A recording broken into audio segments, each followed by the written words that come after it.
Shalom Bapak Ibu Saudara terkasih. Selamat tahun baru. Semua bersuka cita ya. Berikan tepuk tangan yang paling meriah. Nah, Bapak Ibu Saudara terkasih, Tuhan kita adalah Tuhan yang sangat setia, Tuhan yang sangat peduli, Tuhan yang tidak pernah meninggalkan kita, dan itu terbukti bahwa kita bisa melewati tahun 2022 dan hari ini, pagi hari ini, kita memulai tahun 2023 dengan datang kepadanya untuk bersorak-sorai masuk tahun 2023 dengan ucapan syukur. Nah Bapak Ibu Saudara terkasih, tema tahun ini adalah The Year of Empowering Grace, yang artinya adalah tahun kasih karunia Tuhan memampukan. Memampukan untuk apa? Memampukan untuk setiap kita menggenapi rencana Tuhan dalam kehidupan kita. Yaitu memberikan dampak yang baik buat orang-orang di sekitar kita. Membawa orang-orang di sekitar kita kenal dengan Tuhan Yesus Kristus yang kita sembah. Diambil dari 2 Timotius 1 ayat 6 dan 7.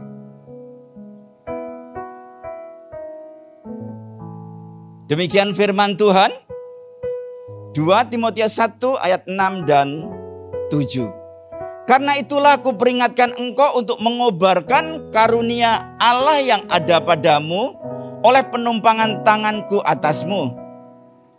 Sebab Allah memberikan kepada kita bukan roh ketakutan, melainkan roh apa? Yang membangkitkan kekuatan. Katakan bersama saya, kekuatan, kasih, dan ketertiban. Nah Bapak Ibu Saudara terkasih, kita nggak perlu khawatir bahkan takut dengan ramalan dan prediksi bahwa tahun 2023 adalah tahun yang gelap. Gelap itu terjadi ketika tidak ada terang. Nah saudara dan saya, kita adalah terang. Terang itu pasti mengusir kegelapan. Yang setuju berikan tepuk tangan. Jadi kita nggak perlu khawatir tentang tahun yang gelap. Sebab kalau ada gelap, terang kita justru lebih kelihatan dan bercahaya. Nah Bapak Ibu Saudara terkasih, Tuhan kita adalah Tuhan yang perkasa, Tuhan yang dahsyat, Tuhan yang setia, yang janjinya tidak pernah gugur, semua pasti digenapi. Baik, kita buka bersama Yesaya 43 ayat 18 dan 19.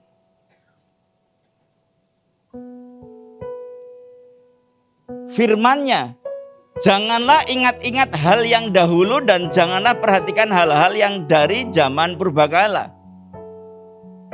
Apapun yang kita alami selama tahun 2022, selama pandemi, jangan diingat-ingat. Ya. Ayat selanjutnya dikatakan, lihat, aku hendak membuat sesuatu yang baru. Dan ini sudah terjadi. Di Bali di mana-mana macet, betul? Ya, itu puji Tuhan. Jadi saya melihat, dan bahkan kita jangan lagi mengeluh kalau macet ya. Nah, karena macet itu berarti uang berputar. Nah, yang sekarang sudah tumbuh, belumkah kamu mengetahuinya? Ya, aku hendak membuat jalan di padang gurun. Sekalipun tahun 2023 kata orang gelap dan seperti gurun, Tuhan berkata, aku hendak membuat jalan di apa? Padang gurun. Dan sungai-sungai di padang belantara. Ada pemeliharaan yang luar biasa dari Tuhan. Apa yang kita percayai, apa yang saudara dan saya percayai, itu lebih penting dari ramalan, prediksi, kabar, bahkan apa yang kita alami.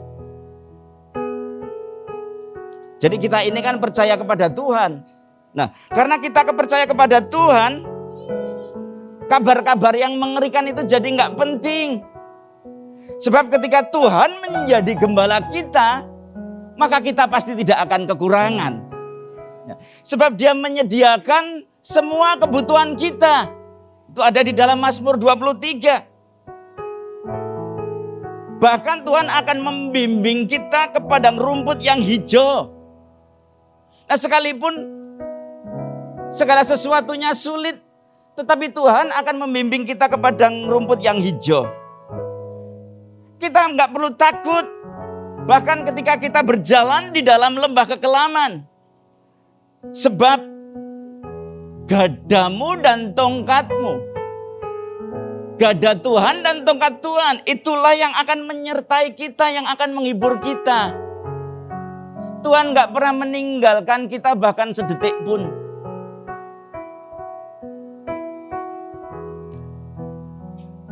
Kebajikan dan kemurahan belaka akan mengikuti kita seumur hidup kita. Dan kita akan diam di rumah Tuhan sepanjang masa. Yang bersuka cita berikan tepuk tangan. Hari ini kita akan belajar bersama 3 hal. Untuk kita memasuki tahun 2023 tanpa gentar dan takut. Hal yang pertama adalah mari kita masuki tahun 2023. Bahkan kita lewati dengan cara apa? Mata terus tertuju kepada Tuhan. Mata tertuju kepada Tuhan itu berarti apa? Kita fokus kepada Tuhan dan pertolongannya. Ibrani 12 ayat 2 mengatakan demikian. Marilah kita melakukannya dengan mata yang tertuju kepada Yesus. Yang memimpin kita dalam iman dan yang membawa iman kita itu kepada kesempurnaan. Yang dengan mengabaikan kehinaan tekun memikul salib ganti sukacita yang disediakan bagi dia yang sekarang duduk di sebelah kanan tahta Allah. Inilah Tuhan kita yang luar biasa.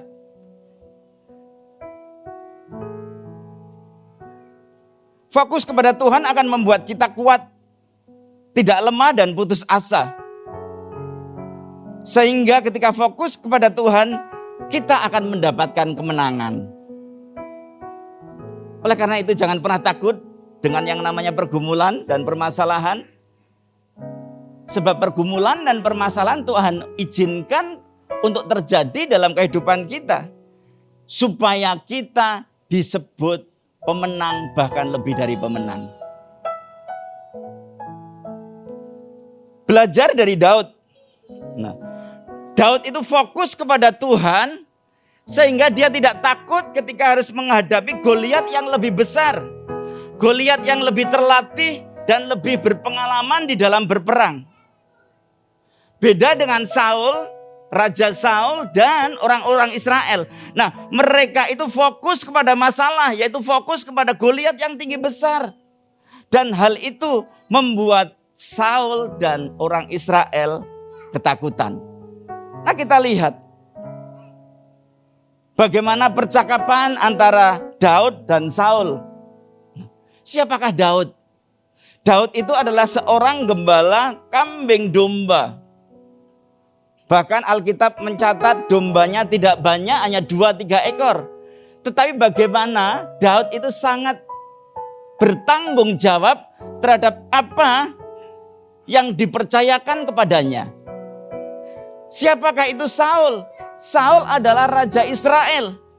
Tetapi di sini kita melihat bahwa Tuhan tidak pernah melihat jabatan kita apa, pekerjaan kita apa. Tetapi Tuhan melihat ketika fokus kita kepadanya, hati kita fokus kepadanya, dan kita berkenan kepada Tuhan. 1 Samuel 17 ayat 32 sampai 37. Ini adalah komunikasi antara Daud dan Samuel. Berkatalah Daud, bukan Samuel, Saul maksud saya, ya. Berkatalah Daud kepada Saul, janganlah seseorang menjadi tawar hati. Bapak dan Ibu nggak perlu tawar hati memasuki tahun 2023. Janganlah seseorang menjadi tawar hati karena dia hambamu ini akan pergi melawan orang Filistin itu. Kita akan masuki tahun 2023 tanpa gentar, tanpa tawar hati. Apa kata Saul? Tetapi Saul berkata kepada Daud, tidak mungkin. Jadi kalau ada bapak ibu berkata, tidak mungkin. Ini sama dengan Saul, hatinya Saul. Tidak mungkin kau dapat menghadapi orang Filistin itu untuk melawan dia. Enggak mungkin, impossible. Sebab engkau masih muda, sedang dia sejak dari mudanya telah menjadi prajurit. Jangan melihat kekuatan kita. Jangan melihat kondisi kita. Kita sebagai manusia memang terbatas. Tetapi fokus kepada Tuhan yang tidak terbatas. Tetapi Daud berkata kepada Saul, hambamu ini biasa mengembalakan kambing domba ayahnya.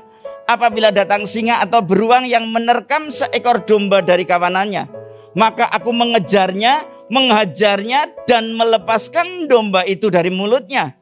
Kemudian apabila ia berdiri menyerang aku, maka aku menangkap janggutnya, lalu menghajarnya dan membunuhnya. Masalah tidak untuk membuat kita gentar, masalah untuk kita hajar. Yang setuju berikan tepuk tangan yang paling meriah. Baik singa maupun beruang yang telah dihajar oleh hambamu ini dan orang Filistin yang tidak bersunat itu, ia akan sama seperti salah satu daripada binatang itu. Ia telah mencemooh barisan daripada Allah yang hidup. Pula kata Daud, Tuhan yang telah melepaskan aku dari cakar singa dan dari cakar beruang. Dia juga melepaskan aku dari tangan orang Filistin itu, kata Saul kepada Daud. Pergilah, Tuhan menyertai engkau. Ini begini, Tuhan yang sudah melepaskan kita dari krisis ekonomi, dari pandemi corona.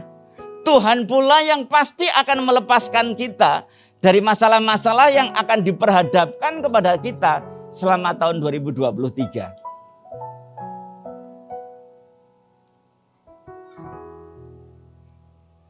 Daud fokus kepada Tuhan. Saul fokus kepada masalah. Mari kita fokus kepada Tuhan.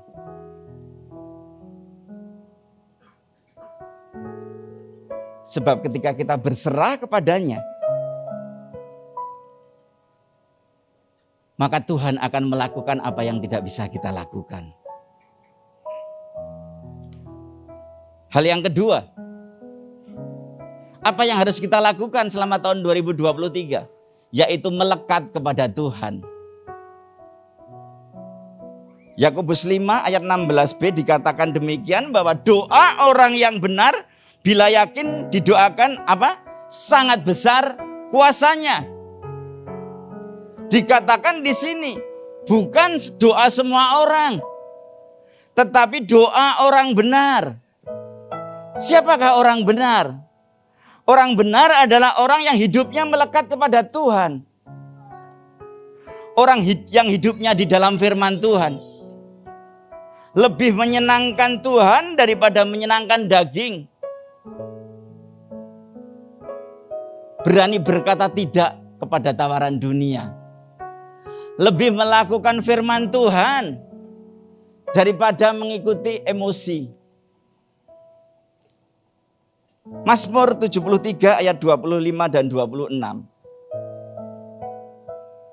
Ini orang yang melekat kepada Tuhan ini seperti ini. Siapa gerangan ada padaku di surga selain engkau? Tuhan, gak ada yang lain kecuali engkau Tuhan. Selain engkau tidak ada yang kuingini di bumi. Jadikan Tuhan yang nomor satu. Kenapa nggak pasangan hidup Pak yang dijadikan nomor satu? Ada nggak yang tanya gitu? Nah, kalau menjadikan Tuhan yang nomor satu, itu pasti otomatis mengasihi pasangan hidupnya, betul? Jadi kalau ada orang katanya mengasihi Tuhan, tapi melayani Tuhan, bahkan dari Senin sampai Minggu terus di gereja, tapi nggak mengasihi pasangan hidupnya, dia nggak mengasihi Tuhan. Karena mengasihi Tuhan itu kelihatan dari buahnya, yaitu mengasihi sesama. Pasangan hidup kita sesama bukan? Ya, oleh karena itu mari yang datang dengan pasangan hidup, mari saling melihat, katakan aku mengasihimu. Ya, cie. Ya. Lama nggak ngomong gitu ya Pak Ibu.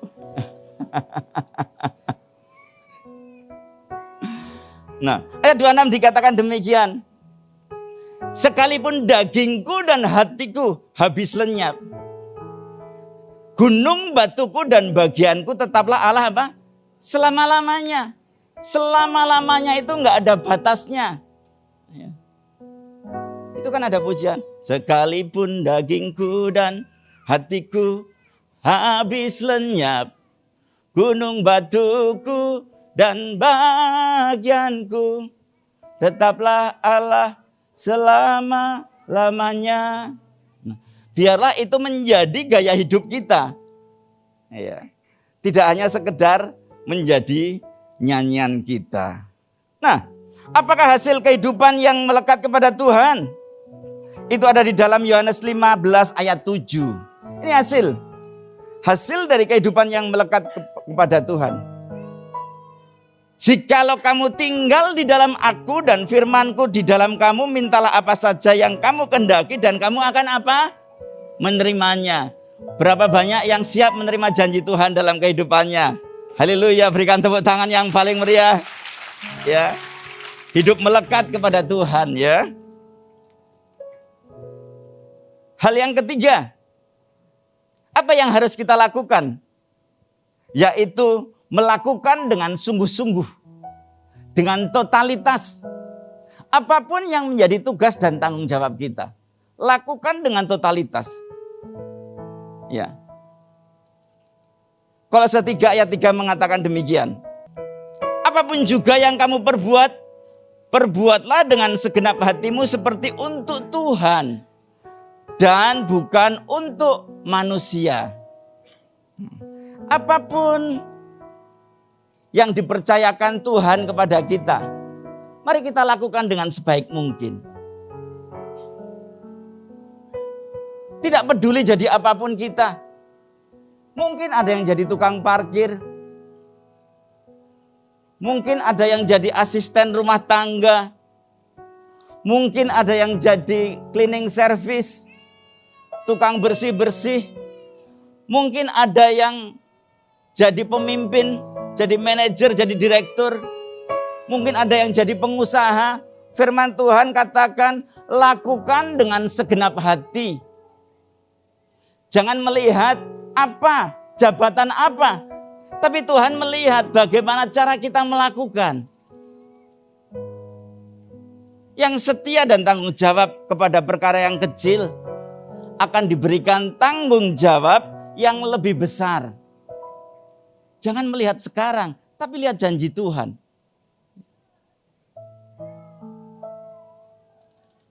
Kita tentu saja sudah sering mendengar, ya. Mungkin Bapak Ibu berkata, kita lu aja kali. Ya.